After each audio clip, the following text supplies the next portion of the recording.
doesn't seem. What are you looking so sad about, Champ? I'm surprised. I mean, I'm really insulted.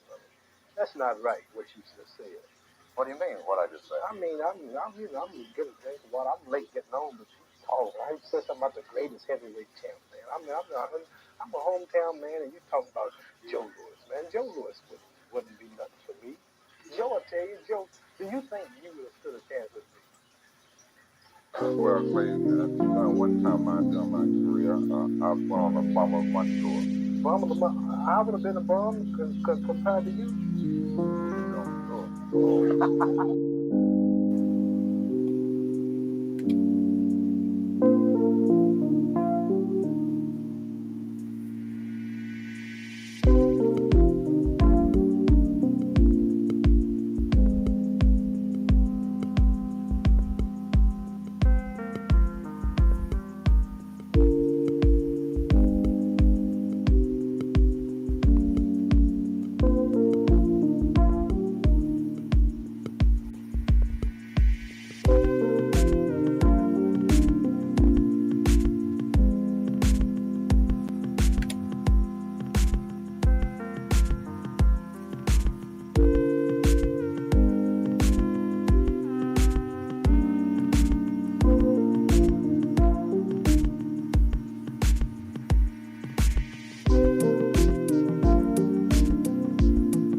What's happening, my people? It's Cat Sports again, back for another afternoon with the family. That's right. You know what time it is. If it's Monday through Friday, 2 p.m., it's the Box Story, bringing you all that boxing history. Boxing is the greatest sport of them all. That's why we love it. Can't get enough of it. Salute to everyone and welcome to another episode of Cat Sports, the Box Storian. Today, Charles Sonny Liston, A Mysterious Life and Death, has the family today. This is the Thursday afternoon edition of Cat Sports, the Box Storian. Got a nice piece on Sonny Liston today. It's long. Let's get right into the fight of the day. To start things off.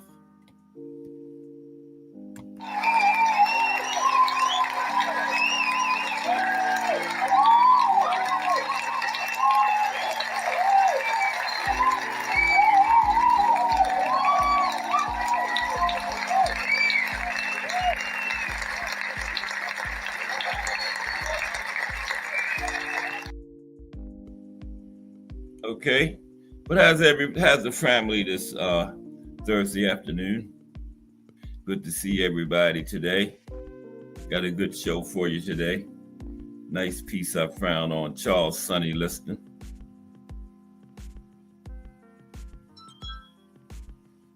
we're going to get right into our fight of the day today because it's a long one. Going to take just about the whole entire show.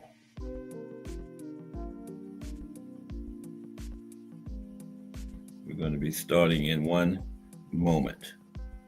One thing I forgot to do.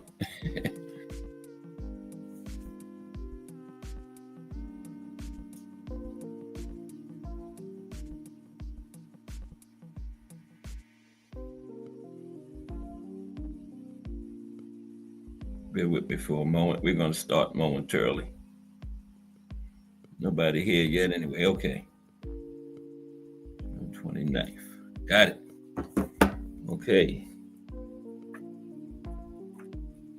Okay, so let's get into the fight of the day. Okay, the fight of the day today is Sonny Liston versus Chuck Webner, June 29th, 1970. The Big Bear's last stand. Liston versus Webner, June 29th, 1970. The Big Bear's last stand. All right.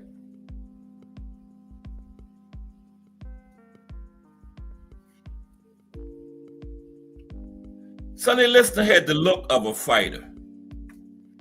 And like any good fighter, he fought against things his entire life. First, it was his father, then the law. Then he fought against the stigma of being an ex-con. When he became heavyweight champion, and it seemed as though he'd done enough to let his guard down, he fought against the overwhelming aura of Muhammad Ali.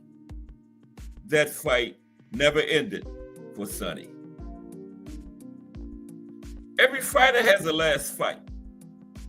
Sometimes they even promote an upcoming clash as such and treat it like a retirement party. But usually it's a fight that sneaks up on them for one reason or another.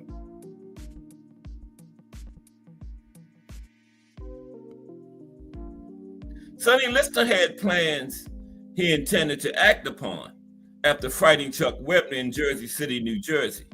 It's just that so much about him was still a mystery. Jokes about his unknown birth date persisted. Was he 38 or several years older?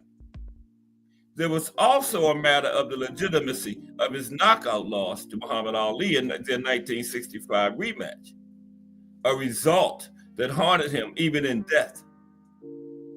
And the more immediate issue was how he would bounce back from a much more brutal knockout loss at the hands of Liston.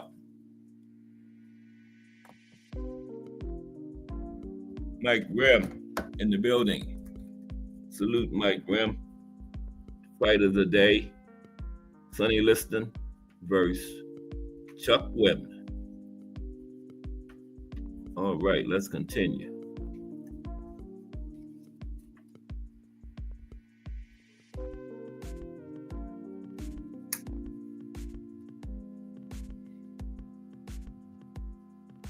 Both of Liston's losses to Ali were wonky enough that he could potentially explain them away. But Liston battled through a bad eye injury to score a clean knockout. There was no excuse there. Sonny was on a 14-fight win streak and calling for a third fight with Ali, who was at this point the exiled champion for refusing to be drafted into the Vietnam War. And he was calling for a third fight with Ali, should he return to the ring.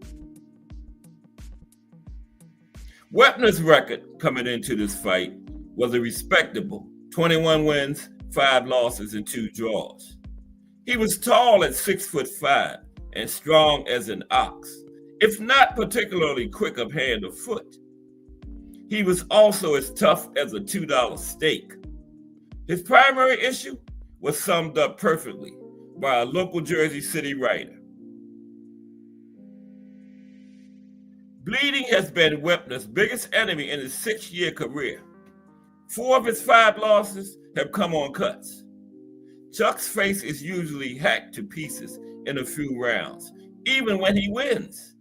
But his courage and ability to stay upright while being hammered around the ring are unquestioned. Wepner's fights were so regularly marred by cuts that he eventually earned the nickname the Bayonne Bleeder. Since he wasn't a big puncher, his face was more likely to soak up leather because his fights were likely to go more rounds.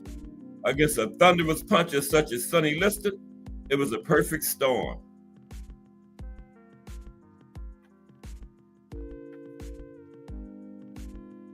Odds opened up firmly in Liston's favor until the press attended sparring sessions for both fighters. Wepner reportedly looked sharp, while Liston appeared erratic, and odds closed to about 8-5 for Liston. In an era where being age 38 was a veritable death sentence for both fighters, Sonny's fight against the clock would be as difficult as any in ring history. I'm on my way down, but I still believe I have a chance to win the title again, Liston told reporters before the fight. Otherwise, I wouldn't get back in the ring.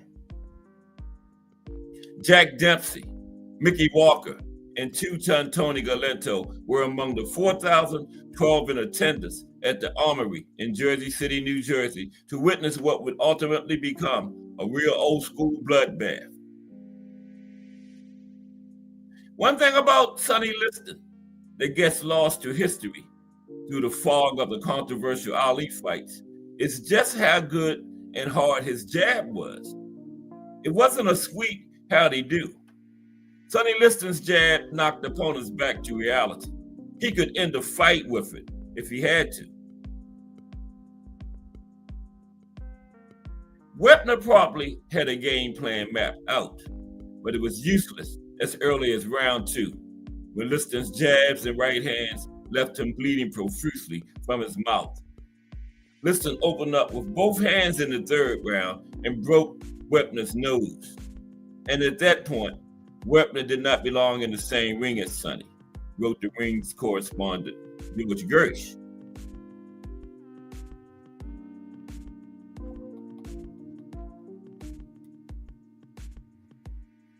There's a shot of Chuck Wepner.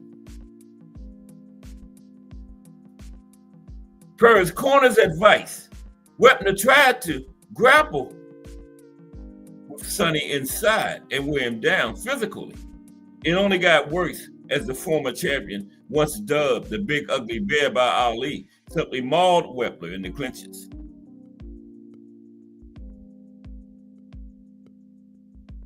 Before long, a cut on Wepner's forehead went from a manageable wound to a jagged, gory monstrosity. It had four other distinct cuts on his face. And it only got worse as he suffered his first career knockdown on a body shot in round 5. Liston didn't even look all that great himself. He was slow and sloppy, and his punches lacked the same kind of force that guided him to the world title. But they were enough against Wepner. Wepner's trainer, Al Braverman, and New Jersey Commissioner Abe Green successfully stopped the ringside physician from checking on Wepner after a few different rounds, which simultaneously gave their fighter a chance to win and prolonged the horror.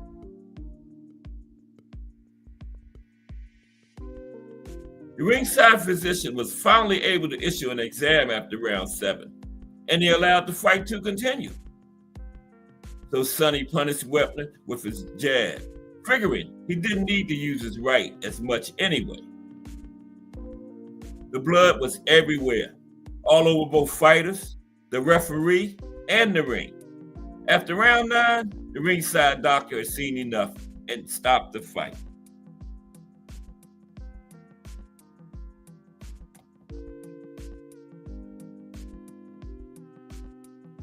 Those cuts on deep, screamed Braverman.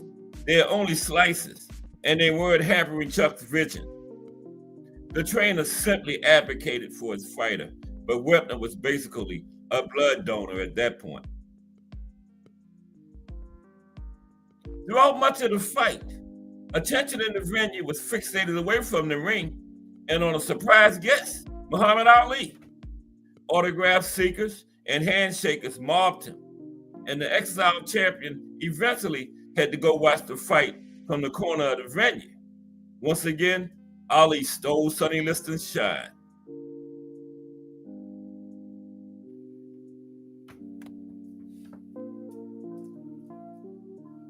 Despite being upstaged by Ali, Liston was surprisingly jovial in his dressing room after the fight. I don't think anyone has ever taken that much of a beating from me without being knocked out, Liston said through a grin. Of course, I thought the fight should have been stopped sooner, but Wetner was behind and had nothing to lose. They should have let me finish the fight, Wetner quietly told reporters. I wanted to end up standing on my feet. Of the $37,600 paid at the gate, Liston took home at least $13,000, while Wetner's bludgeoning earned him $4,000. Wetner's courage led him to an unlikely fight with Ali in 1975, which inspired the main character in Rocky. Ultimately, his ability to turn fights bloody became a superpower of sorts, even if he ended his career with an unimpressive 36 wins, 14 losses, 2 draw record. After beating Wetner, Liston took aim at left-hooking slugger Jerry Quarry. He might have seen something enticing in another light-skinned heavyweight with skin issues, but he would never find out. 6 months after beating Wetner, Liston was found dead in his Las Vegas home under mysterious circumstances. And with one final reminder that he couldn't defeat his nemesis, news surrounding Liston's death would be eclipsed by reports about Ali's fight with Oscar Bonavena just a few days later. Okay, there you have it, the fight of the day. Sonny Liston, Chuck Webner, won by Sonny Liston. And now, Charles Sonny Liston, A Mysterious Life and Death. Okay? This article is going to be the entire show today. And I had said before that there was never proof that Sonny was affiliated with the mob as a strong man or whatever, but he was. Okay, I found out there's very good sources that he was affiliated with the mob as a bill collector and all that type of thing. Yes, he was. And we're going to talk about that right now. Okay? And Charles Sonny Liston, A Mysterious Life and Death. Very mob affiliated. In real deep. Sonny was. Good show today.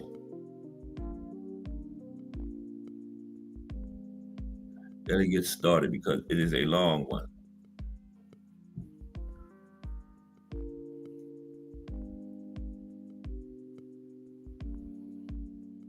There we go. Okay.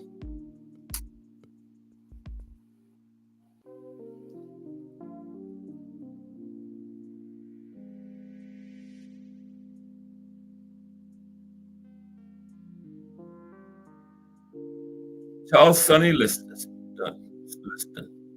A Mysterious Life and Death.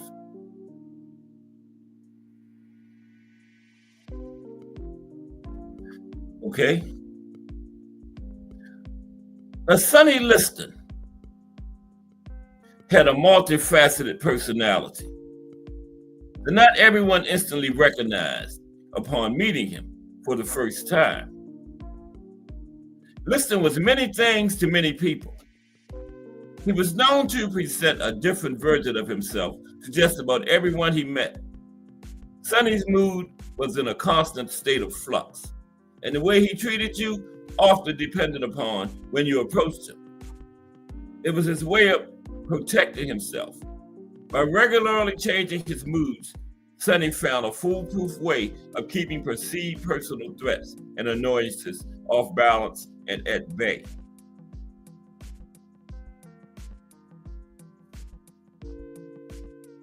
To his family and close friends, like sparring partners, Farnada Cox and Gary Bates, and boxing referee Davy Pearl, as well as young children for whom Sonny had a soft spot in his heart.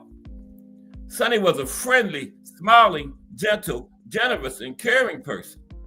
To the media and those in the hurt business, he was a boorish, brooding thug. A headbreaker and debt collector for the mob, as well as the world heavyweight champion. Which version of Sonny was the real one? Well, in a sense, both descriptions are entirely accurate. Like most people you encounter during your life, it depended on the context in which you interacted with Sonny.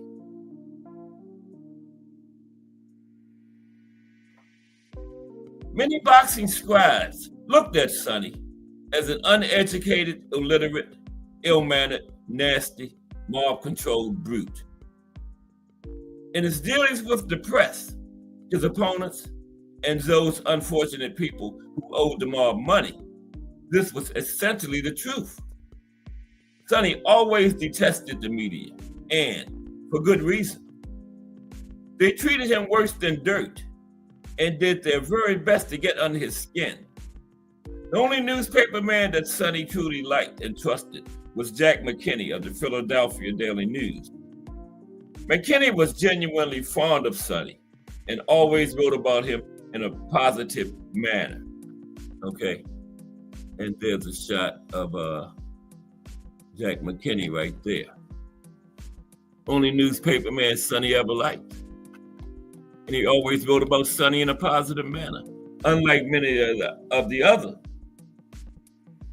press people of the period. There's Liston friend and Philadelphia Daily News reporter Jack McKinney. Okay? So, McKinney said that Sonny was smart but hesitant to talk publicly because he knew from past experience that the mostly white media always twisted his words around to make him look ignorant, or they simply put words in his mouth, words he didn't say. Therefore, he had neither time nor respect for boxing writers. This is why he usually gave short, monosyllabic answers to the media's questions.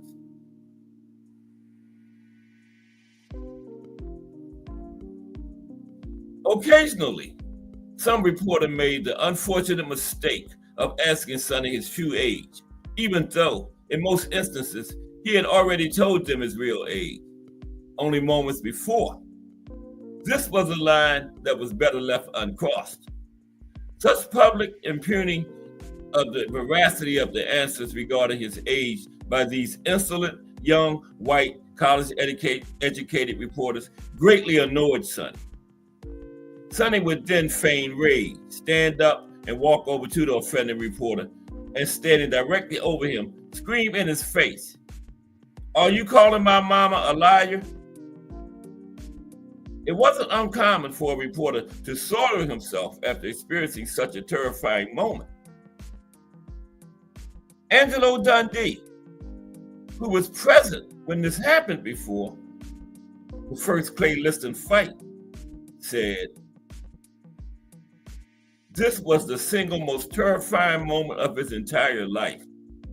No one in boxing history was better at scaring or beating the life force out of people than Sonny Liston. Nobody."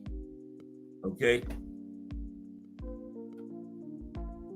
For Sonny, this was all a carefully calculated act, done for maximum effect, to terrorize both the media and his opponents. Sonny inherently understood that he was cast as one of life's eternal bad guys at an early age, and there was little he could do to change that image. The fact that he cracked heads for the mob didn't help much either.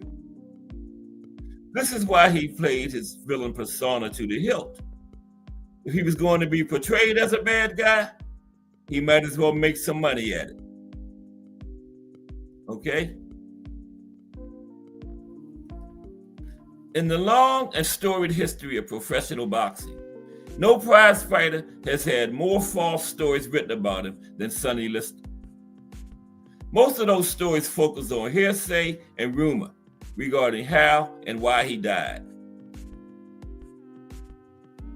The rumor and innuendo mill pertaining to Liston's untimely demise is endless and unwavering. Most of the stories written about his death are based on unsubstantiated gossip and supposedly never before revealed secrets rather than hard facts. The fact of the matter is simple. Sonny's murder and the manner in which he died was a deliberate mob hit. By killing Sonny, the mob was spreading fear to other potential transgressors. Sonny knew what the mob rules were regarding conduct in Las Vegas, and he woefully broke them. He had worked for the mob for almost 20 years. He knew what the punishment was for running afoul of organized crime.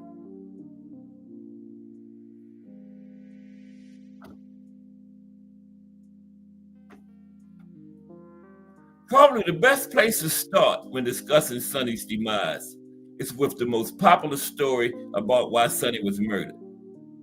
The original rumor concerning Sonny's killing was that it was payback for his apparent refusal to throw his last ever fight with Chuck Wepner, known as the Bayonne Bleeder, at the Armory in Jersey City, New Jersey, on Monday, June 29, 1970. This rumor is unquestionably false. Wepner was not an elite-level heavyweight. He was a third-rate club fighter at best, with a middling record. In fact, there were only 4,012 people there to witness their bloodbath in New Jersey. The Grossmiths match was scheduled for 10 rounds. Sonny broke Wepner's nose and left cheekbone early in the fight. Wepner needed over 80 stitches to close all of the cuts on his face after the fight. Referee Barney Felix stopped the fight after the 9th round because of the carnage Liston had already visited upon Wepner's crimson visor. It is a shot of Sonny and Wepner.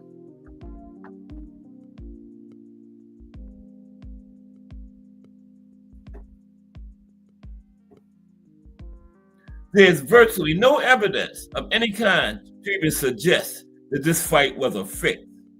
It made absolutely no sense to predetermine the outcome of the Liston-Wepner fight from a business standpoint.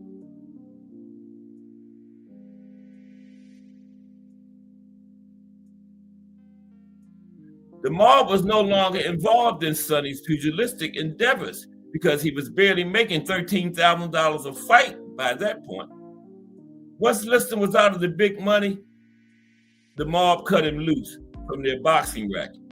In the mob's eyes, a guy making $13,000 a fight or less was not even worth stealing from.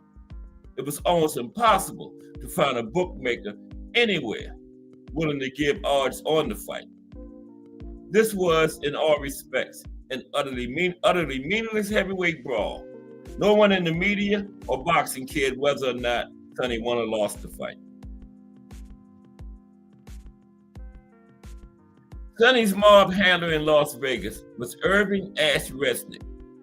Resnick had worked at such casinos as the Dunes, Caesar's Palace, the Tropicana, El Rancho, the Thunderbird, and the Maxim hotels. Resnick first met Sonny while working at the Thunderbird. According to the FBI, Resnick was directly affiliated with New York gangsters Meyer Lansky and Vincent Allo. Resnick was extremely well connected and wielded a lot of power in Las Vegas. He was known as someone who would make things happen with just one phone call. Okay?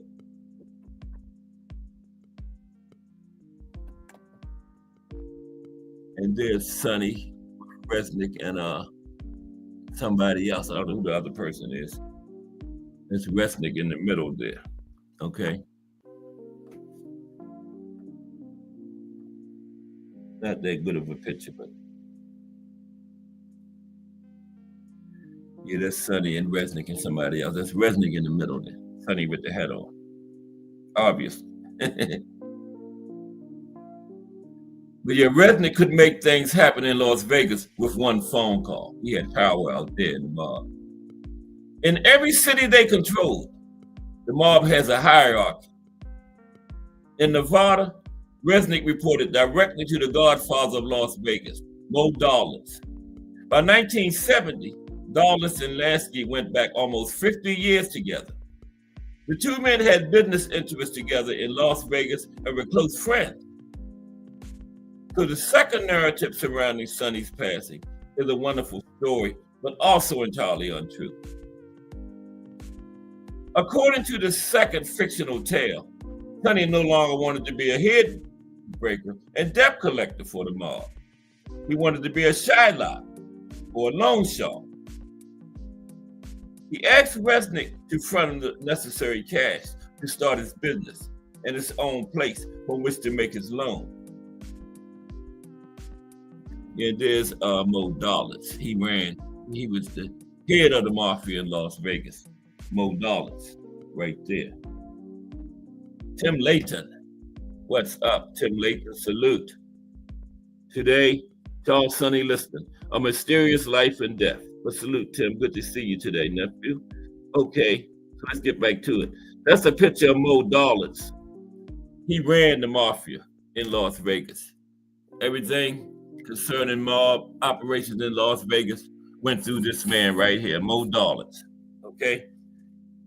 And he was the one that ordered Sonny's death, but we'll get to that later. Okay, let's continue. Yeah, they called him the Las Vegas mob godfather, Mo Dawlins. Okay, let's continue. Charles Sonny Liston, A Mysterious Life and Death.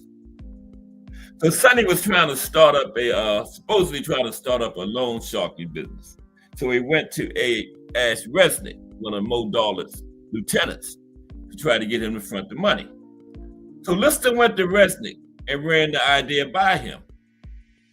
Now Resnick didn't have the authority to yay or nay Sonny's request. Resnick pitched Sonny's proposal of a career change to Dawlins. Dawlins was very quick to say no. To Dawlins, Sonny would always be muscle for hire and nothing else, nothing more. Now rumors still abound today that Sonny was killed by the underworld for one of two specific offenses. Number one, he physically jostled Resnick when told that Dawlins had put the kibosh on his loan shark proposal. Number two, he supposedly threatened Resnick that he would personally tell the press all about his mob connections in boxing if he wasn't allowed to become a loan shark. Both suggestions are absurd from start to finish. Why? Well, it wasn't as if the press didn't already know that Sonny was a mob-controlled fighter, okay? So why would he go tell the press? They already knew. He was a mob-controlled fighter, head breaker, and debt collector for organized crime, and the press already knew it. Most reporters had written about Sonny's underworld connections already. The fact that Sonny was mobbed up was no surprise to anyone, including the public at large. This story just doesn't pass muster. Sonny was not an educated man, but neither was he stupid. Sonny knew that the sentence for putting your hands on a made guy was death. The fact that Sonny left Resnick's office that day on his own 2 feet and not in a pine box clearly shows this story to be is untrue. He did not put his hands on Resnick because he wouldn't have walked out of there alive. Okay? So, the other story about how Liston was killed is even more farcical. It was said that Sonny was killed by Earl Cage, a black drug king who controlled the illegal drug trade in West Las Vegas, which was largely African American. Supposedly, the police raided a party at Cage's house one night, and Sonny was there. Everyone was arrested except Sonny, who was quickly hustled outside of the house by the police and told to get out of the area. They let him go. Now, some people believe that Cage witnessed this and believe that Sonny had deliberately set him up and killed him as an act of brutal revenge. This assertion is also fabricated. Sonny was never known to have ever done a single favor for the police during his lifetime. the reason they hustled Sonny out of there and let him go because the police knew he was mob affiliated, and the police was crooked and corrupt out there in Las Vegas at that time too. That's why they let Sonny go, because of his mob connection. Okay. The above stories are gripping, intriguing, and fanciful. They are also false. Other than unsubstantiated gossip, there's virtually no evidence of any kind from the underworld, boxing, or even the FBI to prove the veracity of these tall tales. They're likely the result of countless games of broken telephone and media fabrication. Also, there are significant gaps of logic in these fictions. This doesn't stop the media, the Las Vegas Police Department, and boxing websites and magazines from perpetuating these myths. The perpetuation of such falsehoods only helps to obfuscate the truth about Sonny Liston's murder, which plays straight into the hands of the Las Vegas mob. The more rumors swirling about Liston's murder, the better the mob liked it, as it concealed their direct involvement with Sonny's death.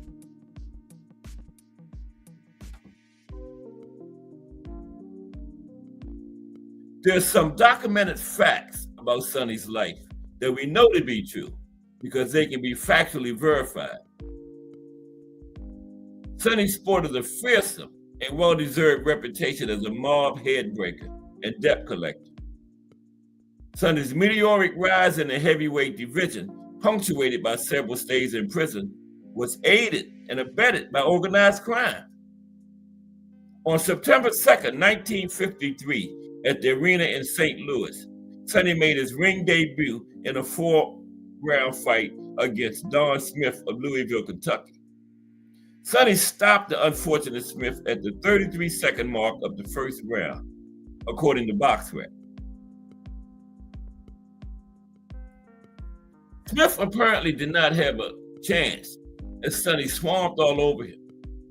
When referee Jimmy Parker stopped the slaughter, with Smith practically out on his feet, it was discovered that Smith also was sporting a badly lacerated right eye. Within a few short years of his ring debut, Sonny soon caught the attention of the national press. This is when some of his personal problems began to arise. Sonny's personal and professional situations began to deteriorate when he started believing everything the press was saying about him. He believed himself to be an indestructible force inside the ring and, more problematically, outside the ring as well. In fact, Sonny worked in tandem with the mob. His menace frightened his opponents inside the squared circle, and the mob intimidated everyone else who could help Sonny outside the ring. For Sonny, boxing was no different than head breaking and debt collecting for the mob, except that it paid better and involved shorter hours.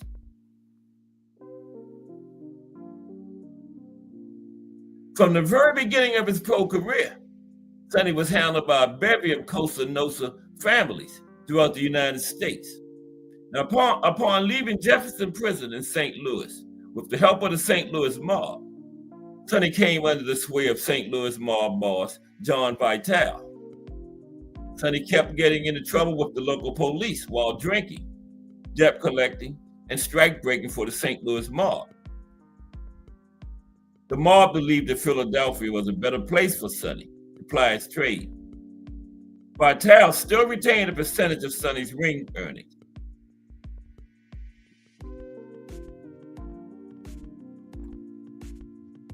Okay. St. Louis mob king John Vitale. He's on a part of Sonny's contract.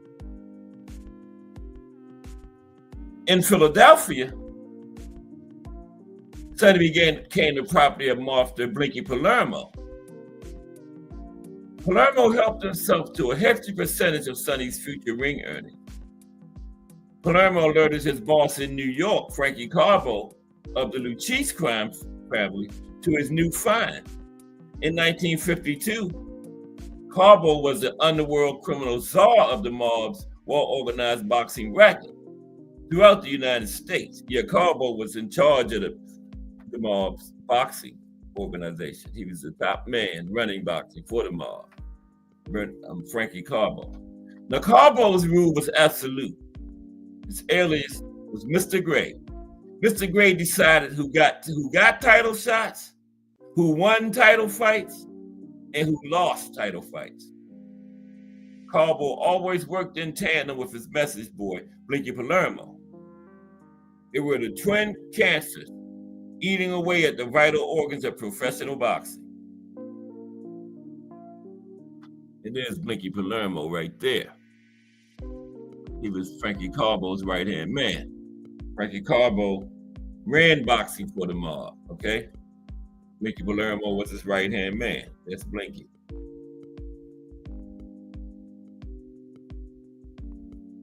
Now, Sonny was drawn to trouble almost as if by magnetic force, okay?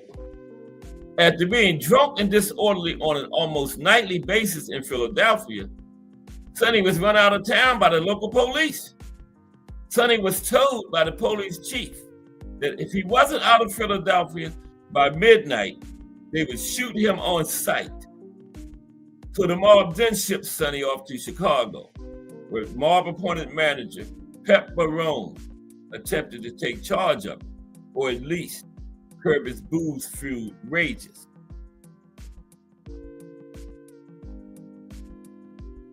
It is Frankie Carbo right there. Yeah. Blinky Palermo, Frankie Carbo's right-hand man. There's Frankie Carbo. And Frankie Carbo was the top man in boxing for the mob, okay? He controlled it for him. Everything went through him.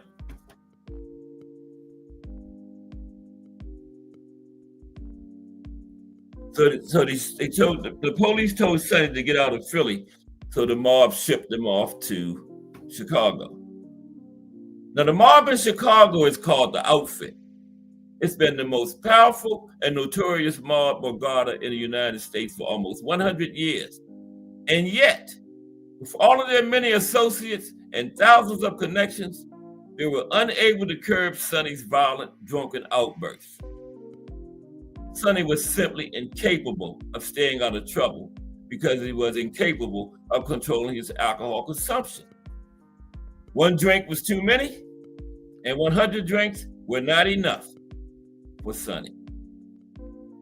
Now, the Outfit's godfather, the universally feared Tony Joe Badass Accardo, knew Sonny was a potential boxing gold mine if they could keep him out of prison. But at the same time, he refused to put up with Sonny's uncouth behavior, and for good reason. Accardo did not want the local police or local FBI office looking too closely at Liston's management team or his financial backing, such as Accardo himself. Accardo ordered Sonny sent to Denver, but he got him out of Chicago because they didn't want Sonny there causing trouble with the police, and the police started looking at them because they were Sonny's backers and management team. So they shipped the mob, the Outfit, what the mob was called in Chicago, shipped Sonny off to Denver after that. What's up, Al Booger? Salute. Charles Sonny Liston, the mysterious life and death. Yes, Sonny was mob affiliated. Mm-hmm. There's proof. I used to think it wasn't, but yeah, very good sources that, all of this information is true. But salute Al Booker. So yeah, the mob got him out of Chicago because he was so much trouble. He stayed in trouble with the police, so they shipped him off to Denver. Okay, let him be their problem out there. By the time he reached Denver, Vital, Barone, Palermo, Carbo, and Accardo all owned percentages of Sonny's boxing income. All these mobsters had a part of Sonny, right? Sonny owned very little of himself. This is why he was always broke, even after he supposedly earned huge purses in his major fights, especially with Cassius Clay / Muhammad Ali. Mhm. It is Tony Accardo there. He was the powerful mob boss of the outfit in Chicago. Tony Accardo. He had a part of. He was the one that was in charge of shipping Sonny off to Denver, but they still kept their hands in his pocket. You know, part of his contracts and stuff. Mike Mazik, salute Mike. How are you today? All Sonny Liston. A Mysterious Life and Death. Okay, yeah, that's Tony Accardo, head of the outfit, which the Chicago Mafia was called. Okay, let's continue. After I take a drink. This is a long one here. Okay. Now let's continue. So the outfit shipped him off to Denver. The mob accountants did Sonny's income taxes for him, and they claimed he earned over $560,000 in 1964 alone.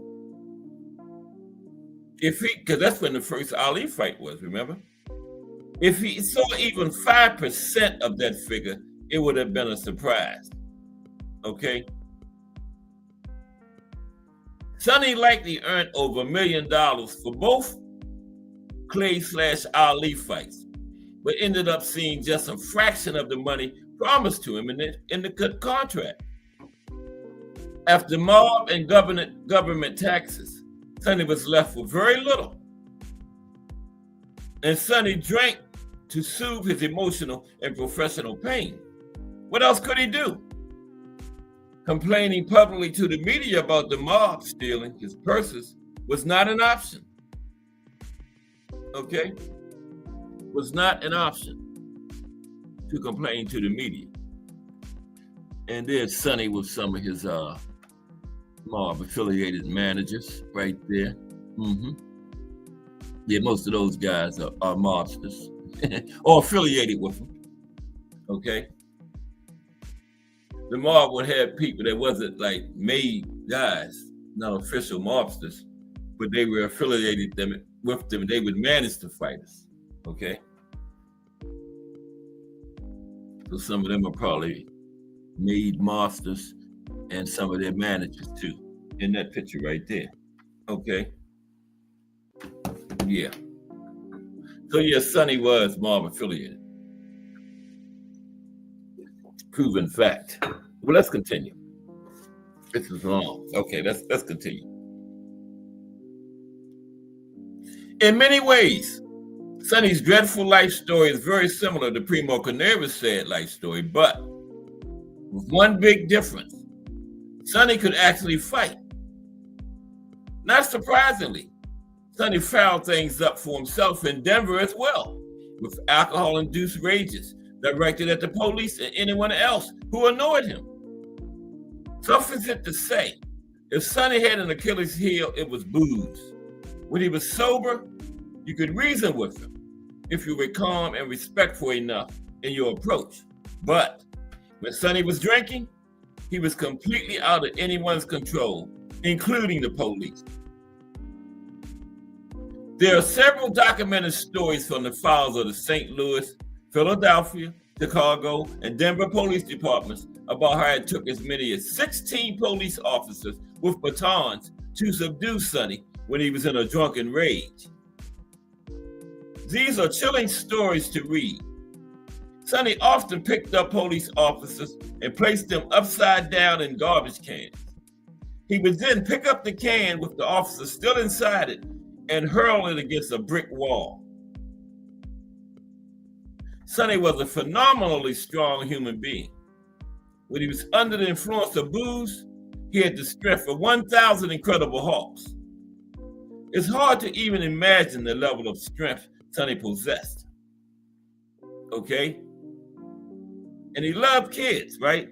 And when kids lost baseballs under a parked car, Sonny would lift up the car from the rear so the kids could go under the car and retrieve their baseballs. Okay? Children marveled at his strength, which always made him smile. Sonny well understood that hate is something that is taught. These kids had not yet been taught to hate. Adults, of course, and especially local police, were an extremely different story to Sonny. Yeah, the kids' ball go under the car. Sonny would go to the back of the car and pick it up so he could go in there and get the ball out, right?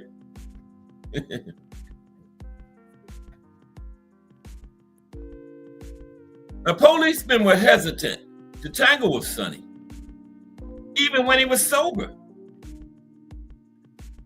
Sonny could be a mean sober when he wanted to, okay? Just as well as when he was drunk. He could be mean when he was sober too, when he wanted to. He was physically impossible to pin down, and his wrists were too big for most police handcuffs. However, when he was drunk and in a mood to fight, and he was always in a mood to fight, whenever he was drunk, Sonny was just too powerful to be subdued by anyone. Hercules may have had the strength of 10 men, but he would not have lasted a round against Sonny Liston. The police and court officials in Denver often went out of their way to purposely annoy Sonny. In court, just to irritate and embarrass Sonny, prosecuting attorneys would deliberately prolong routine proceedings for many hours. Sonny was in court countless times on drunk and disorderly charges. Such cases should have taken no more than 10 minutes to resolve. But when it involved Sonny, district attorneys ensured that the proceedings lasted 8 to 10 hours. The anger Sonny experienced on such occasions could only have been correctly measured by the Richter scale. Sonny was truly the Rodney Dangerfield of prize fighting because absolutely no one showed him any respect during his boxing career. Truth be told, the only people that treated Sonny worse than the media, the police, and the courts were the mob. Sonny thought that being the former world heavyweight champion indemnified him from mob retribution for any of his misdeeds. He thought wrong, okay? He never understood that he was only fighting for their financial benefit and not his own. This was not collaboration. This was a master-servant situation. This was a common mistake made by many previous and future world champions. Sonny was the 23rd undisputed heavyweight champion of the glove era. It's generally agreed by boxing historians that Sonny was the most terrifying man ever to hold a heavyweight title. It can be said without even a scintilla of hyperbole that no man ever wanted to meet Sonny Liston inside the squared circle. In fact, Henry Cooper's manager said that he didn't want Cooper to even meet Sonny Liston for lunch or tea. Many fighters froze in abject terror when Sonny fixed his famous baleful stare on them in ring center whilst receiving the referee's final instructions. Sonny's chilling gaze even terrified violent convicts and armed guards in prison. In prison, Sonny ruled the roost. Whether incarcerated or walking free, Sonny was someone that everyone did their very best to avoid coming into contact with, except for the mob, of course. Surprisingly, Sonny stood only 6'1", but he was very wide at the shoulders with unusually long arms. He had fists the size of canned hams. He needed special custom-made gloves to fit his giant hands. He had special custom-made boxing gloves to fit his hand. That the legendary trainer Angelo Dundee once described Sonny as a Coke machine with arms. Okay, a Coke machine with arms. And the description is apt. Sonny was an apex predator with a mean streak to match. Sonny was utterly devoid of fear. Working as a mob enforcer and as a heavyweight boxer, fear was a luxury that Sonny Liston could never afford. Even when cops and mobsters put loaded guns to his head and threatened to pull the trigger, Sonny never so much as flinched, ever. The only group of people who possessed absolutely no fear whatsoever of Sonny was organized crime. His tough guy act never worked with the mob because the mob is basically the world's largest conglomerate of tough guys, right? The mob ran boxing before, during, and after Sonny's career. The mob's professional killers flat out didn't scare. To them, having a loaded gun put to their forehead was just a daily occupational hazard and nothing more. From the mob's viewpoint, the guy with the gun is not the tough guy. It's the guy who can stare down and frighten the guy holding the gun that is the real tough guy. That was Sonny Liston. Okay? It truthfully can be said that Sonny Liston was the very first monster ever to be crowned world heavyweight champion. And there was nothing anyone could do about it because no one cared enough about boxing or about Sonny to effectively rid boxing of its organized crime element. If the federal government or some other official entity could have rid boxing of its mob overlords back then, the sport and Sonny would have been much better off financially. From the day he was born until the day he died, Sonny Liston was always an outsider in every world he inhabited. Sadder still, Sonny knew less about himself than did a complete stranger, okay? He was rumored to have been born on May 8th, 1932 in Sand Slough, Arkansas. The word rumor is used because no one, including Sonny and his family, really knew the exact date on which he entered the world. Regrettably, no one knows the exact date Sonny died either. Isn't that something? No one knows the exact date he was born. No one knows the exact date he died. Wow. Now, according to the coroner's report, Sonny expired sometime between December 30th, 1970 and January 4th, 1971. Somewhere in between that 5-day period was when he was officially murdered. You know, they don't know the exact date or the exact date he was born. Okay? Now, the one thing we do know for sure is that for the past 50 plus years, 3 specific stories have emerged regarding who first discovered Sonny's loaded corpse in the master bedroom of his home in Las Vegas.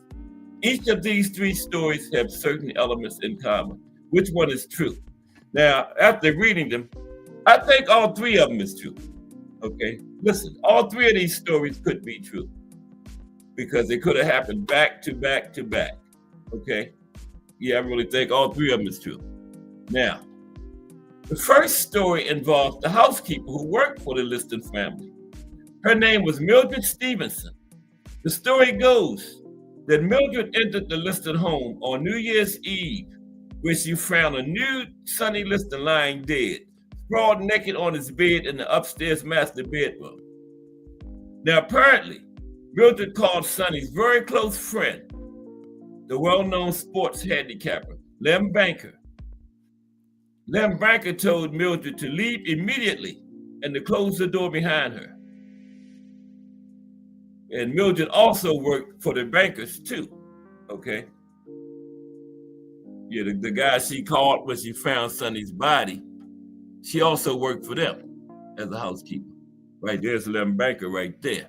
That's the person this lady that first found Sonny's body called. And he told her, get the hell out of there. Close the door, just leave. Don't call nobody, okay? So what happened next doesn't make sense. Neither Banker nor Stevenson bothered to call the police. Did they deliberately not call the police? The answer is a resounding yes. The question then is, why didn't they alert the proper authorities? Now, Banker and Stevenson had a very good reason not to alert the local police. Banker worked as a major bookie in Las Vegas for many years. He was more than familiar with the mob's iron grip over boxing and how they dealt with in-house problems. He had recently heard talk about the mob being very upset with Sonny, although he didn't know the exact reason for their anger with the former champ. Banker, as a Las Vegas veteran and insider, instantly realized Sonny's death was the result of a mob hit and that it would be safer for him and Stevenson to allow someone else to discover Sonny's lifeless body. This may seem callous at first, but given that Sonny was a mob associate, it was a smart move. This was an internal struggle within the Las Vegas mob. For anyone else to get involved would have been suicidal. So think of it. That could have happened, that first story. That's why I say I think all three of them happened. Here's the second one. Okay, here's the second one. The second story regarding who originally found Sonny's dead body involves Sonny's wife, Geraldine Liston, and boxing gym owner Johnny Taco. Now, while visiting her mother in St. Louis with their son over the Christmas holidays, Geraldine was, after multiple attempts, unable to reach Sonny on the phone. So Geraldine knew that Taco and Sonny were very close friends, and Sonny trusted Taco. For Sonny to trust anyone, especially a white man, was indeed rare. Johnny Taco ran one of the most famous boxing gyms in the world in Las Vegas. Taco had held a New Year's Eve party that year at his gym. Many fighters and various boxing people were invited, including Sonny. Now, Sonny never showed up at the party. Taco called Sonny at midnight and again at 2 a.m., but received no answer. Taco knew Sonny was a mob-controlled fighter, but he never brought that up with the ex-champion. Never talked about it with Sonny. This was one of the reasons he and Sonny remained close friends. Masters often frequented Taco's gym, but Johnny always did his utmost to steer clear of it. Okay, yeah, and that gym is still open out there in Las Vegas. Johnny Taco's gym. Yeah, there's a shot of his gym right there, still open out there. Okay. So back to Sonny's wife.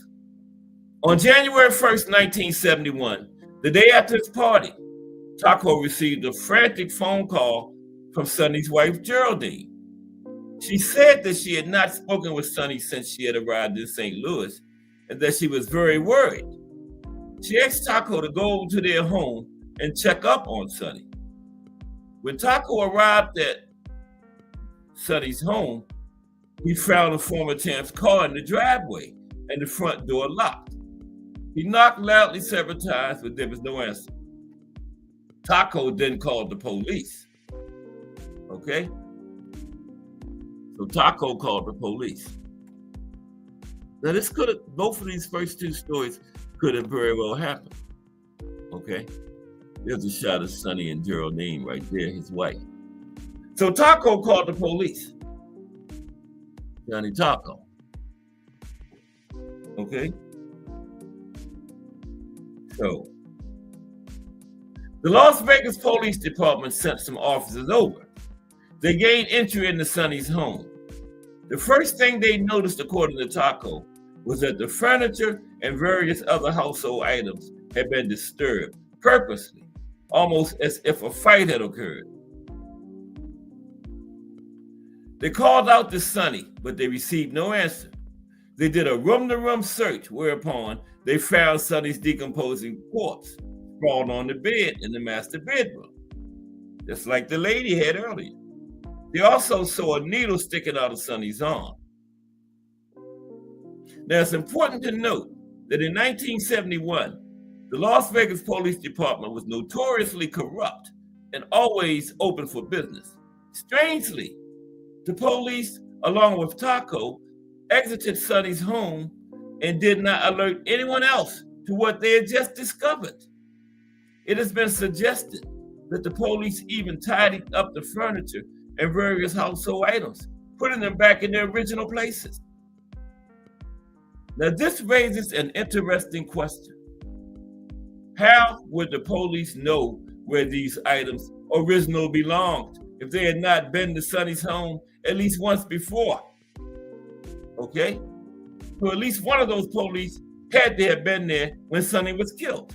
How would they know where to put the furniture back in the original places? Okay. Now, Taco may have known, but by his own admission, he was in a state of deep shock. Also, why would the police deliberately disturb an active crime scene? Plus, why didn't the police officers immediately call the coroner's office or their direct superiors? Was this simply a rookie mistake? No. The answer is because they weren't the ones in control of the situation. This was entirely a mob operation, and the police knew enough to not get involved, as they didn't trust each other or their superiors in the Las Vegas police hierarchy, which they knew was rotten to the core. Okay? Now, both of those things could have happened. Both of those situations could have occurred that day or that week, because it was like a 5-day period. Now, by experience, Johnny Taco knew better than to interfere with mob business, and he instantly recognized this was the mob hit of his friend that had been rumored for a while. The police officers on scene thought it best to leave mob feuds alone. Along with Taco, they left the home without locking the front door. Okay? So both of those first two stories could have happened, within those 5 days. Between December 30th, 1970 and January 4th, 1971. That's when the coroner officially said Sonny died in that time period. And all these things could have happened in that time period. Here's the third story. I think all three of them probably really did happen. Okay, here's the third story.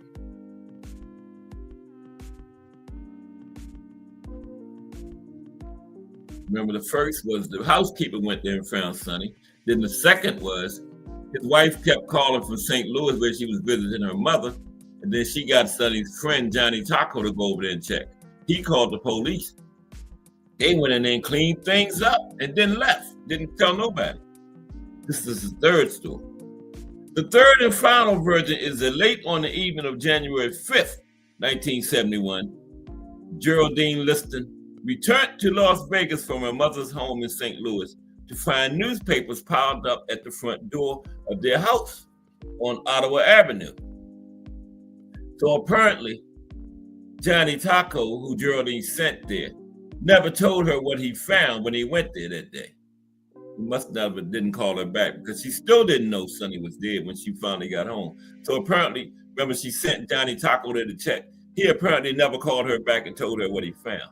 So when she got back there, she found newspapers piled up in front of their house. She had been trying to contact her husband for some time, but she never got him on the phone. So yeah, Johnny Taco did never call her back and tell her when she sent him there, he never called her and told her what he found. Okay? It was highly unusual for her not to hear from Sonny several times a day. Sonny knew the number to Geraldine's mother's home in St. Louis, but he never called this time, even to wish her or their son a Happy New Year. So Geraldine experienced a deep sense of foreboding as the cab she was in pulled up to their home. She became alarmed when she noticed the front door of the house was unlocked. This was very unlike Sonny. She was well aware of the dangerous crowd with whom Sonny ran around with. She knew Sonny's friends were criminal associates, such as loan sharks, prostitutes, drug dealers, and professional killers. She knew what Sonny did. Sonny worked with them, but she knew he never trusted or liked them. Sonny trusted absolutely no one except his wife.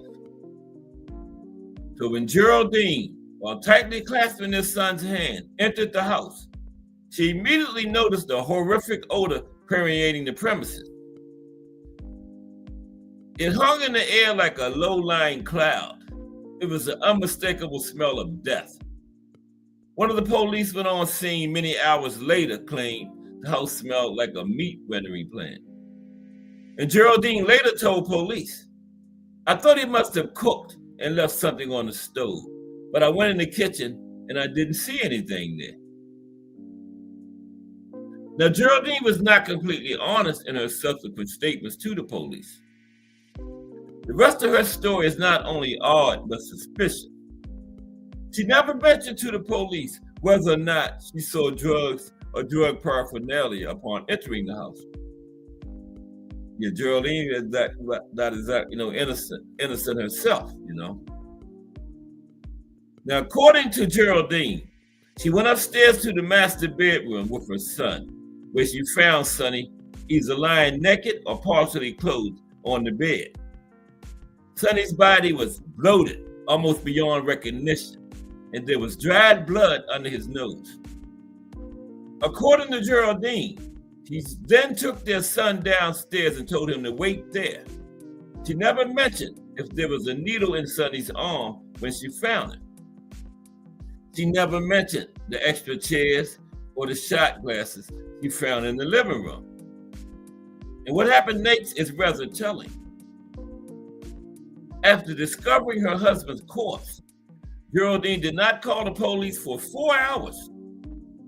We know this because this was the amount of time that had elapsed from when the cab driver had dropped her off in front of her home until she finally called the Las Vegas Police Department. By her own admission, the first call Geraldine made was to Sonny's mob-appointed lawyer. She told him that Sonny was dead and that someone or some people had definitely been in the house and that the house was in disarray, which directly contradicts Taco's story about the police straightening out the furniture. Now, the lawyer told her not to touch a thing or to call anyone until he arrived. Well, the lawyer already knew he was dead because he was a mob-affiliated lawyer. He knew. Right. Big hit like that, everybody knew. So once the lawyer arrived, he gave Geraldine a list of mob-approved doctors who made house calls. She went down the list before finally securing the services of a doctor willing to come to the house. When the doctor arrived, the lawyer was already present and had been there for some time. The doctor gave Sonny a cursory exam and officially pronounced him dead. An exam wasn't really necessary. The doctor knew dead when he saw it, and Sonny was dead, okay? The intriguing question here is, why did Geraldine call their mob lawyer first before calling the police? Wouldn't it have made more sense to have made the police her first call?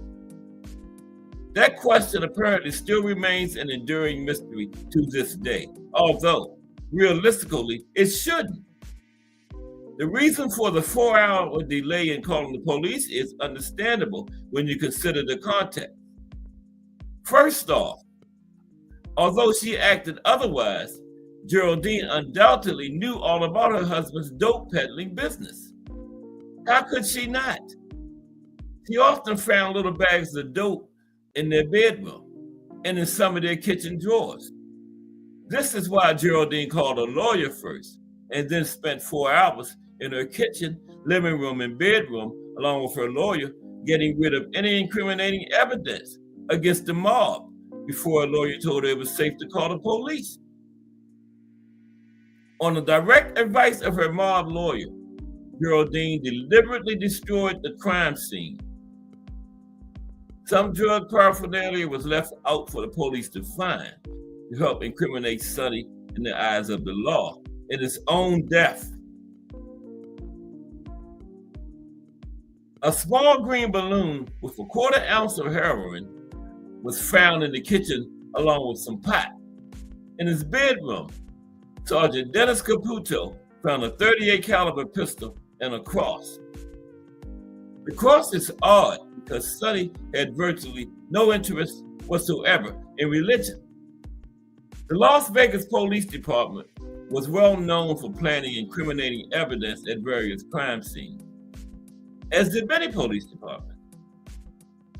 But the Las Vegas, they was known for that to fit their own narrative of how crime occurred. As a narcotics dealer, Sonny would have never left such items out in the open, okay?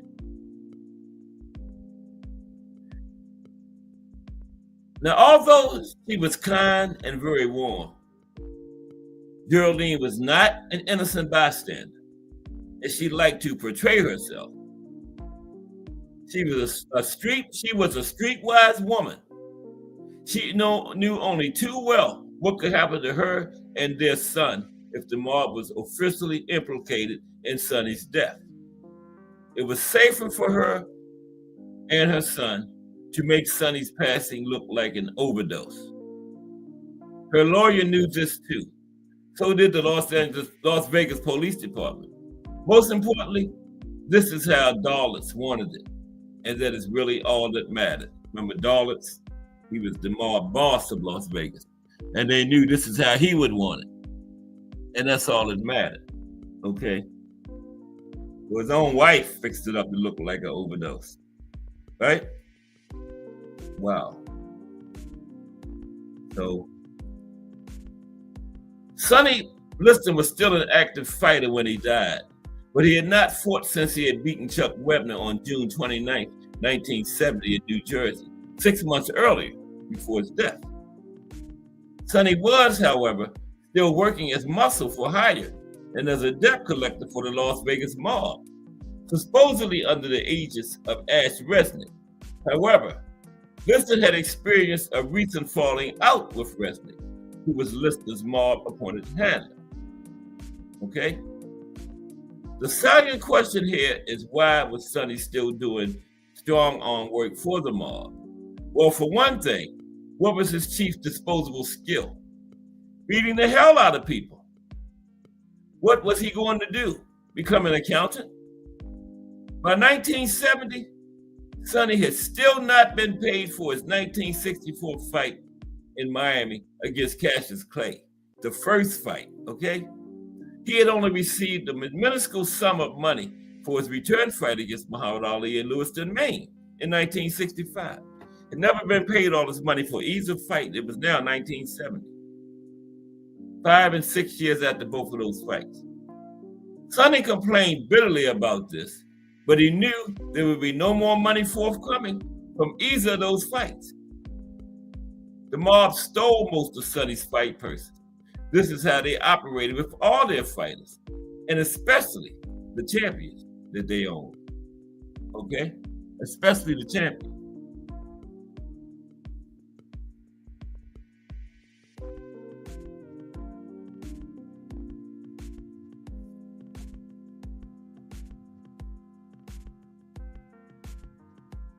By 1970, Sonny was flat broke.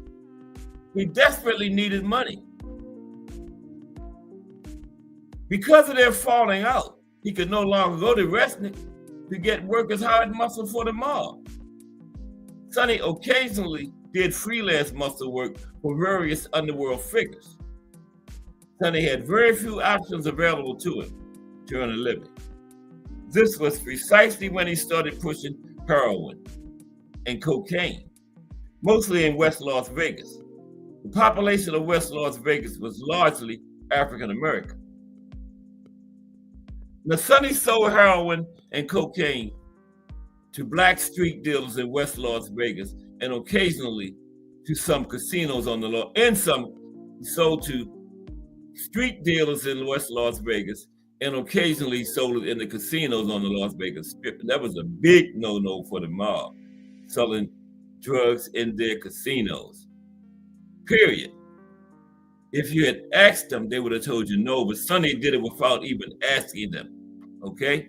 So Sonny, whether intentionally or not, had just run afoul of a steadfast mob edict regarding drug peddling in Las Vegas. Sonny had not obtained official mob permission to sell hard drugs anywhere in Las Vegas.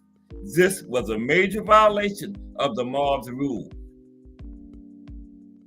In order to sell narcotics in any part of Las Vegas, Sonny would have needed to inform Ash Resnick of his plan. Resnick would have then have had to get the okay for Liston to sell hard drugs from Mo Dulles, the mob king of Las Vegas. There are two major problems inherent in this scenario. Sonny and Resnick were no longer talking, and Dulles detested Liston with a passion. Okay?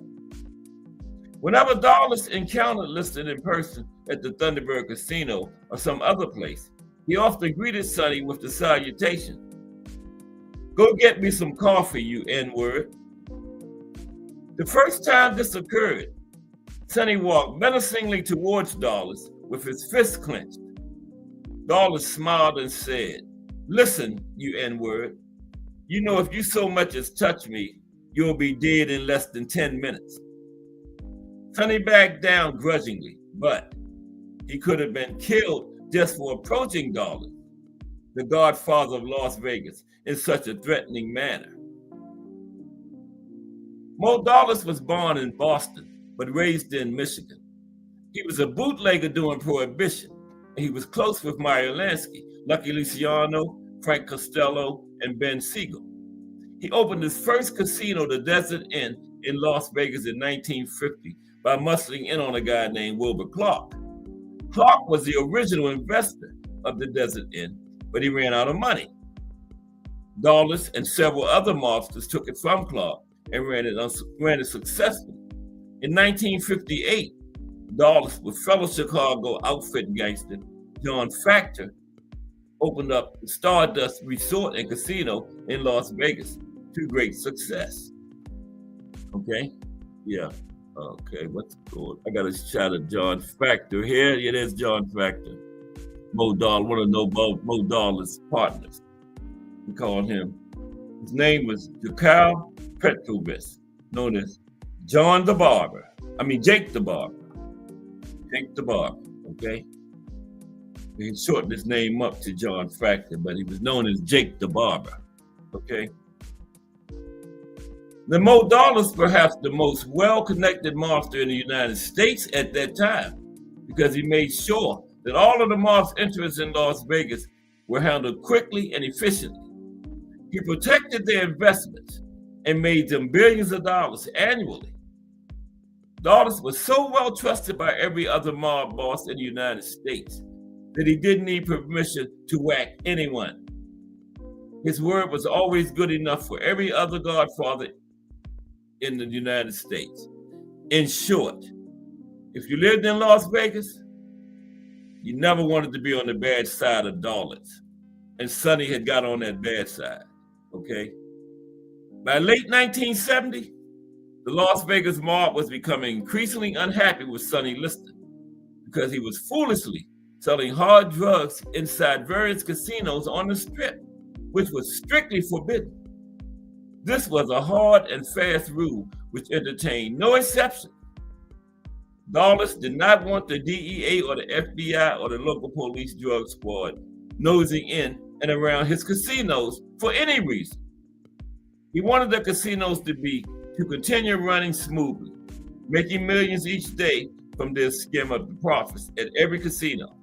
Now, the skim was the money each mob family stole from the gross profiles taken in each day at each casino before any other money was even counted, okay? Now, Sonny peddling narcotics inside a casino could attract the police or the FBI or the DEA, and as a result, effectively kill the skim. It was a very dangerous and reckless move on his part. Sonny was not a mob newbie. He knew the rules of the game.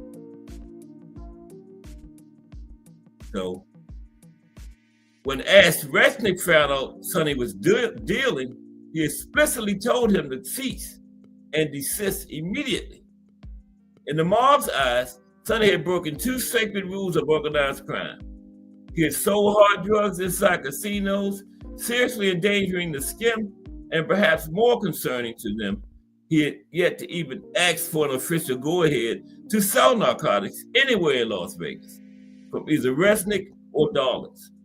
These rules were considered to be sacred. And it's hard to believe that Sonny did not know this. He knew it. He was just Sonny.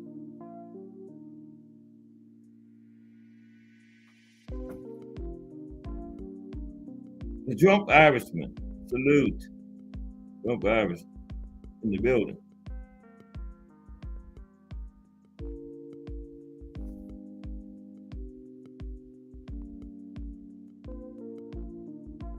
Hello, Nigel Ben. Triple G, Antonio Tarver, going into the Hall of Fame, the 2020 class of 2026. Congratulations. Triple G, Nigel Ben, and Antonio Tarver. All right. Going in the Hall in the next class, 2026. For some reason, I was thinking Tarver was in there. Wow. The Drunk Irishman. Salute. Okay. Sonny Liston. Yes, Sonny knew that he wasn't supposed to be selling drugs, but he did it anyway. And more importantly, he didn't even ask for permission because he knew they would have told him no. Sonny then took an unnecessary calculated risk, which backfired spectacularly by selling cocaine and heroin in West Las Vegas. Now, the pushers he sold heroin and cocaine to were exclusively African Americans. Sonny genuinely saw that as none of the mob's business because he was only conducting his trade to the black part of town. That's how he felt, okay? He felt that wasn't none of the mob's business, but it was. They controlled all of Las Vegas, the black part of town and every other part of town, okay? Right? So that's what the mob said. We control that part of town too, Sonny. So, the mob didn't see it that way.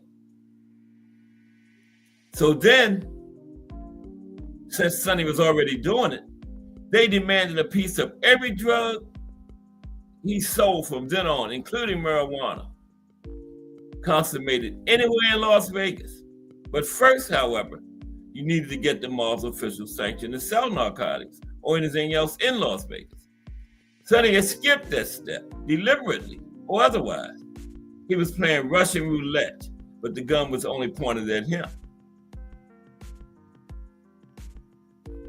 Now, Sonny did not like heroin or cocaine, but he was unable to pay his bills. His financial situation was beyond desperate. He only sold narcotics because he really had no other way of earning money quickly. He was unable to get a boxing license in Las Vegas or New York or anywhere else for that matter. That was what Sonny had started having to box overseas and everything. Remember, around that time.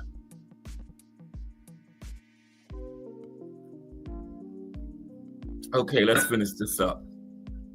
Coming down the home stretch now. Y'all, Sonny Liston. Mysterious life and death. Okay, so who ordered the hit on Sonny Liston? Who ordered the hit on Sonny Liston? Everybody really knows already, but who ordered the hit on Sonny Liston? Now, what really enraged the mob and eventually led to Sonny's direct downfall was that he knew better than to deliberately violate a standard mob edict. Sonny only exacerbated his malfeasance by trying to hide his new source of income from the mob.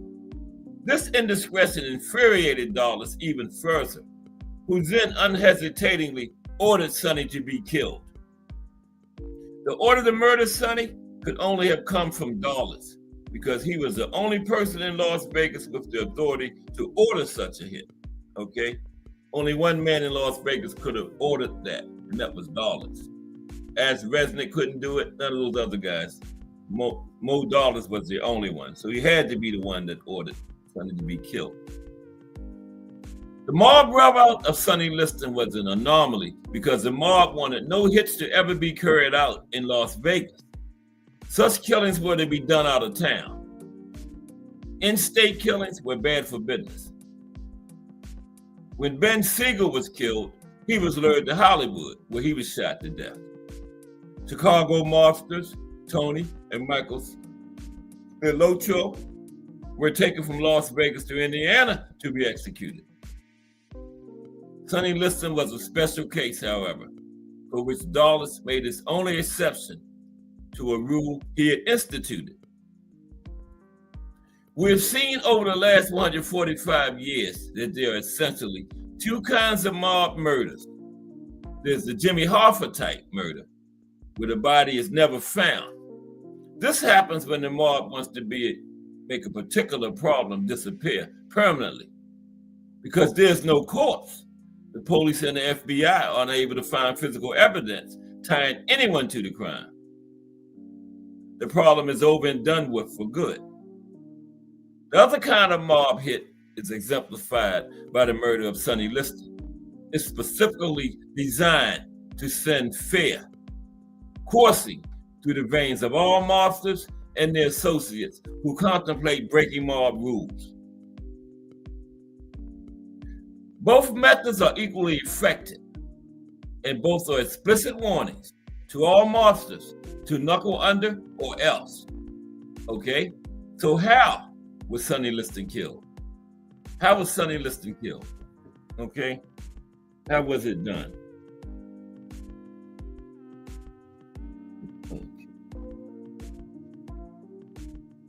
Yeah, that's what happened, Maximus. Yeah, we're going to get to that. Salute, Maximus. We are going to, the needle one is on. We're coming up to that, but salute. Hit the like, subscribe, all that. Like 10 away from 1,000. 10 away from 1,000, almost in single digits on the countdown. Okay. Yeah, he died before the needle one is on. We coming to it now. How was Sonny Liston killed? Sonny was killed with a hot shot, a mixture of cocaine and heroin, also known as the Great Death. He was given a dose large enough to drop an elephant. Sonny was deliberately murdered in a specific fashion because he had disobeyed mob protocol about selling narcotics in Las Vegas, even after he had been warned not to do so. So yeah, the rule he broke, they killed him that way. He broke the rule selling drugs in Las Vegas and casinos, so they killed him with drugs. Okay? Like Maximus was saying with the needle one is on. So Dawless was sending a message to every drug dealer in Las Vegas, and you can bet your ass they heard him loud and clear. Ironically, it was a white man and former junkie who introduced Sonny to the illicit heroin and cocaine trade. Famed jazz trumpeter Rod Rodney had played with Charlie Parker for many years in New York. Both Parker and Rodney were serious heroin addicts. Parker died from his addiction at the age of 34. Rodney somehow managed to kick it, but he knew well the huge amounts of money to be made peddling heroin and cocaine to fellow musicians and junkies. So he went from a user to a dealer, okay? He used to go the other way, a dealer to a user, but he went from a user to a dealer. So Rodney sold his product heavily in West Las Vegas. Rodney was a tiny guy selling hard drugs to African Americans. Rodney needed Sonny to provide protection for him, which is a smart thing to have for any drug dealer. Yeah, there's a picture of Rodney right there. He was a musician. He was all on drugs, on heroin. Then he kicked the habit and ended up selling it. Okay. What's up, Jaw? Call Sonny Liston today. We winding down. Yeah. This is how was Sonny killed now. Okay. True story. Very good sources on this one. Yeah. Okay. So yeah, killed by a hot shot mixture of cocaine and heroin. And that guy right there, that's the guy that started Sonny selling drugs. He started Sonny out as his bodyguard because he was selling in the black area of town, right? He was a little white guy, so he had this big black guy go down there with him for protection. And then Sonny eventually started selling it himself. Like, I'm down here protecting him. I can make this money myself, right? Okay. So anyway, now Johnny Taco had told a friend in confidence that 5 people came over to Sonny's house, wrestled him to the ground, and then gave him the fatal dose. Even at the age of 38, it would have taken a lot more than 5 people to physically restrain Sonny Liston. Taco's story is certainly false. The only thing Taco got right was that 4 to 5 people likely participated in Sonny's murder, but it didn't happen the way Taco told it. But there were 4 or 5 people there at the house when it happened. When it comes to murdering any individual, the mob always goes for the path of least resistance. Yeah, it would have took more than 4 to 5 people. Because even at 38, Sonny was still a big guy, right? He was only 6'1", but he was wide, right? Yeah. But anyway.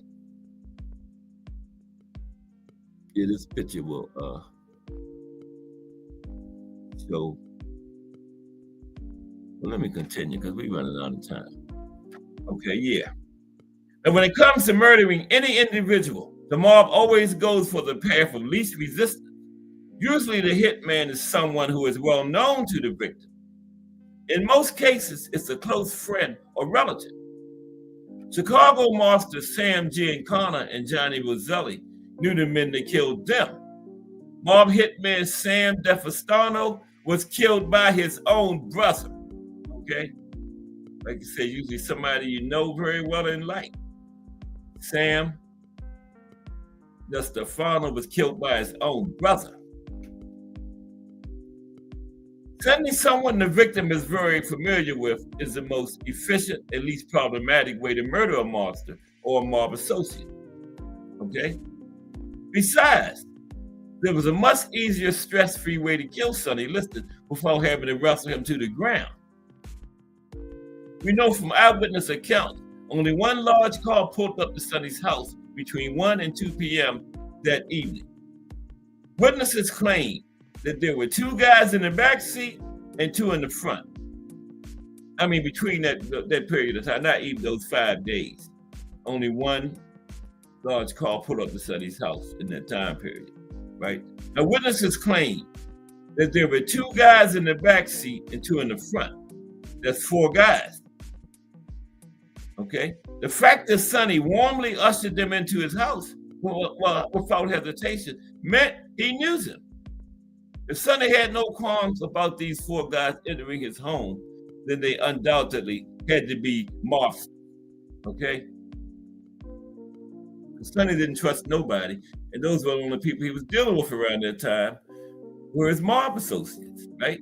The people he was working for in the mob. Sonny served them all drinks.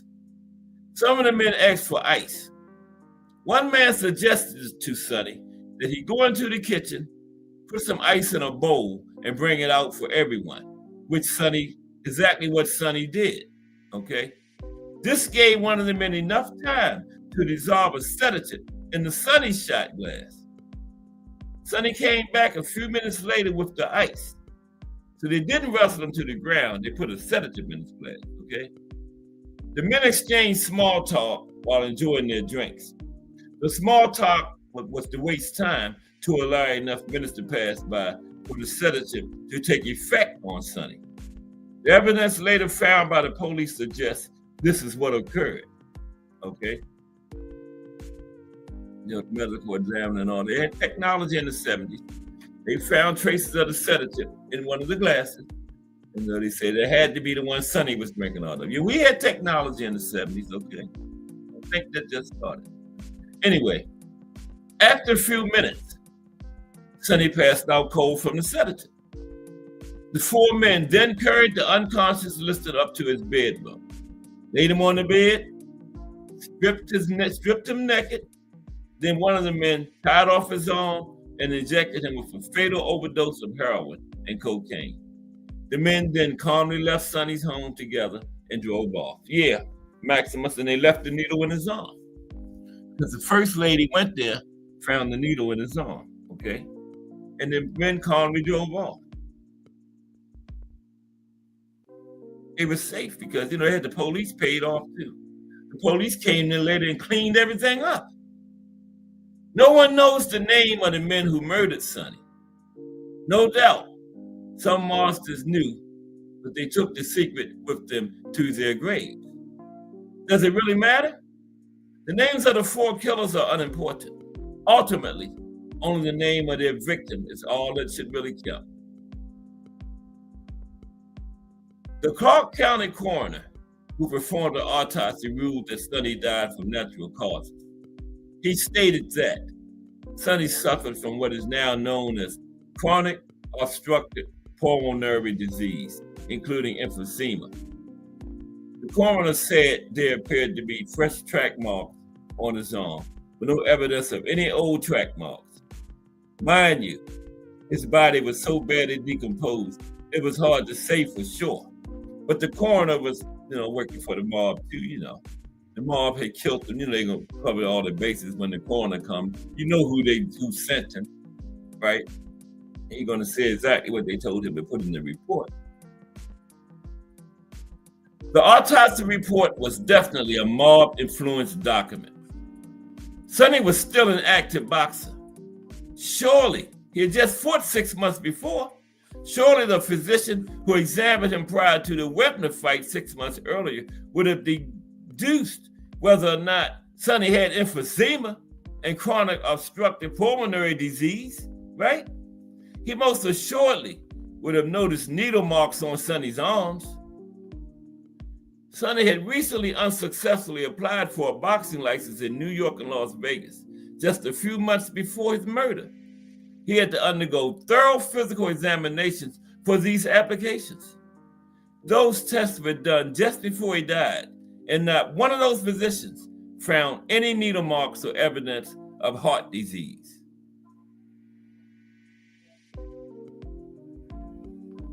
Sonny's death was a mob hit, pure and simple. The medical examiner did not rule Liston's death to be a murder. Why? That's a good question. Las Vegas mob king Mo Dollars, probably through Ash Resnick, one of his top lieutenants, instructed the Clark County coroner specifically to not investigate Sonny's grisly end as foul play. Dollars didn't want the cause of Sonny's death to be murder because that would have precipitated an all-out FBI investigation of the Las Vegas mob, which in all likelihood would have led directly back to him, Mo Dollars.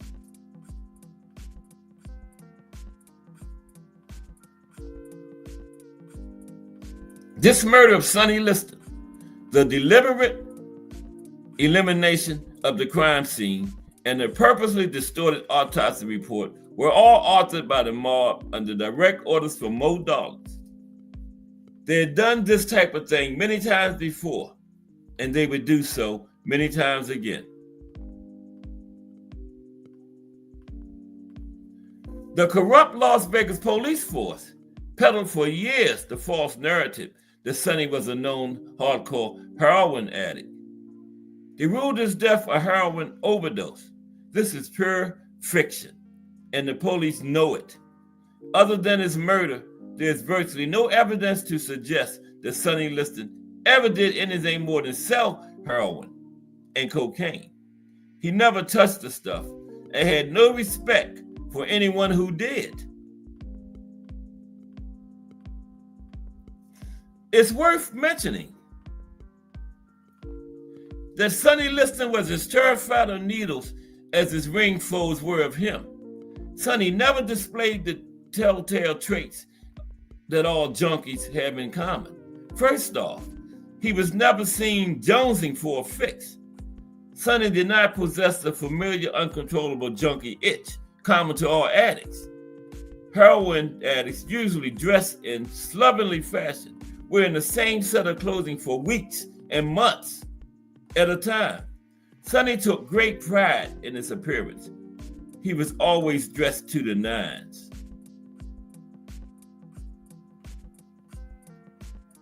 Junkies avoid ever going out in public except to score more heroin. They prefer to stay in dark rooms, shooting up as often as possible. Sonny went out in Las Vegas day and night to visit friends and play golf on a daily basis. Only the much maligned police sergeant, Dennis Caputo, claimed that Sonny was a known heroin addict. A host of mobsters, boxing insiders, and media members also made scurrilous comments about Sonny. Not a single one of their comments ever claimed Sonny was a heroin user, and for good reason, because he wasn't.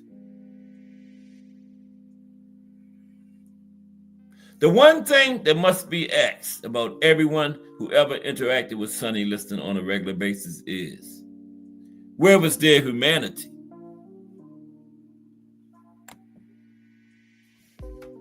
Where was their humanity? A profound lack of civility permeated the actions of everyone who ever dealt with Sonny Liston.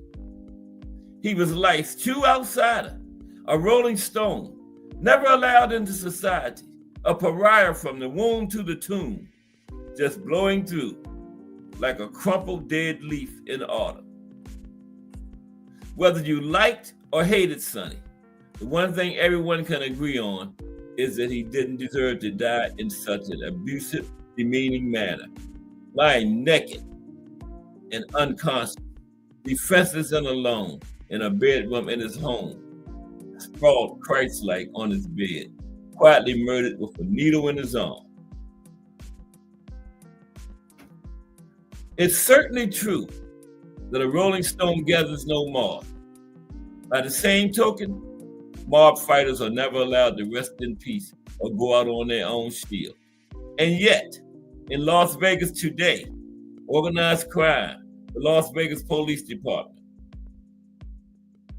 who is said to have had one of their own members on the hit team that killed Sonny.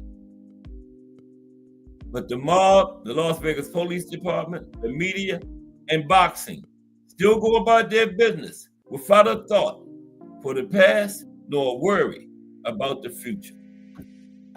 There you have it. Charles Sonny Liston, a mysterious life and death.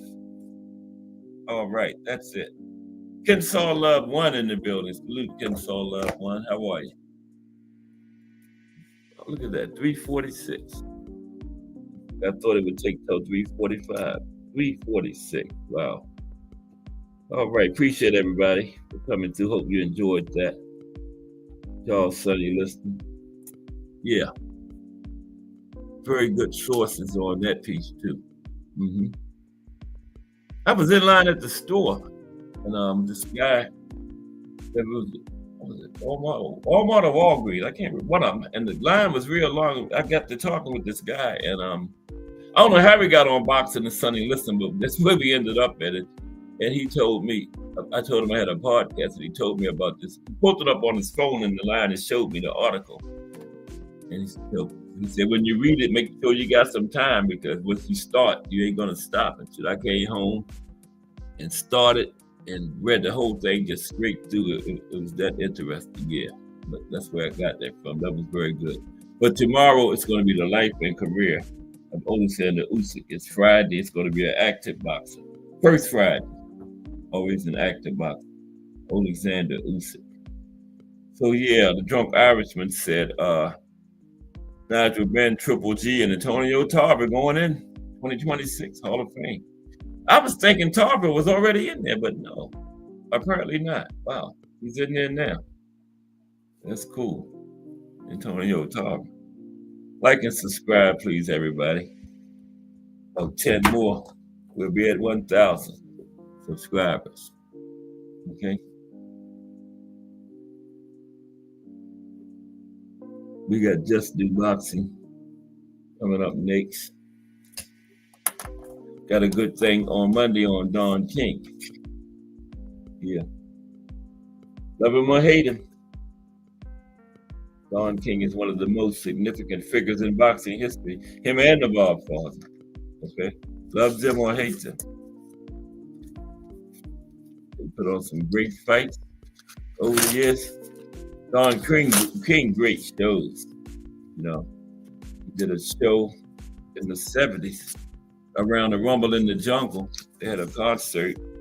It was so good, they made a movie out of it. Soul Power.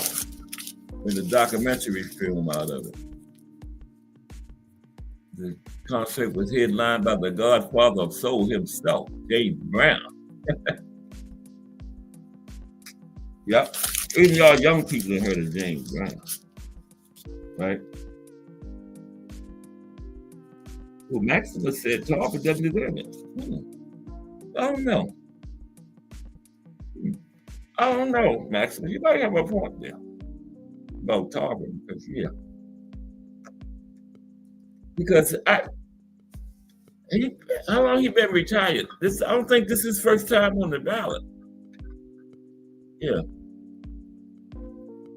This is Triple G's first ballot, because his last fight was Canelo. I think it's 3 years now, because he fought Canelo in 2022, right? Yeah, he did that Monday. Yeah, it was 5 years, but now it's 3. Once you've been out 3 years. I know Triple G fought in 2022, so he made it on his first ballot. And who was the other one? I know Nigel Ben been on there for a minute. This can't be his first ballot because Nigel Ben stopped like in the 90s or like early 2000s or something. So I think Nigel deserves it. But yeah, Antonio, you can make a case either way. If he didn't make it, I wouldn't have been mad. I can think of some people that ain't in there that should be, like the guy that fought Roberto Duran 3 times in the 70s, beat him 1 time. Esteban de Jesus. If Antonio Tarver's in there, why ain't Esteban de Jesus in there? You know what I mean? You got a good point there, Max. I can think of some guys that Antonio Tarver going in. Some other guys that should definitely be in there, man. Like Esteban de Jesus. What's up, Just Do Boxing? Coming up in a couple minutes at 4 p.m. Let's do boxing. Today was Charles Sonny Liston, the Big Bear. A Mysterious Life and Death. Yeah. Sonny. But yeah, Antonio Tarver, Triple G, and Nigel Ben going in next year. Thanks to the drunk Irishman dropped that on us today. And Maximus was saying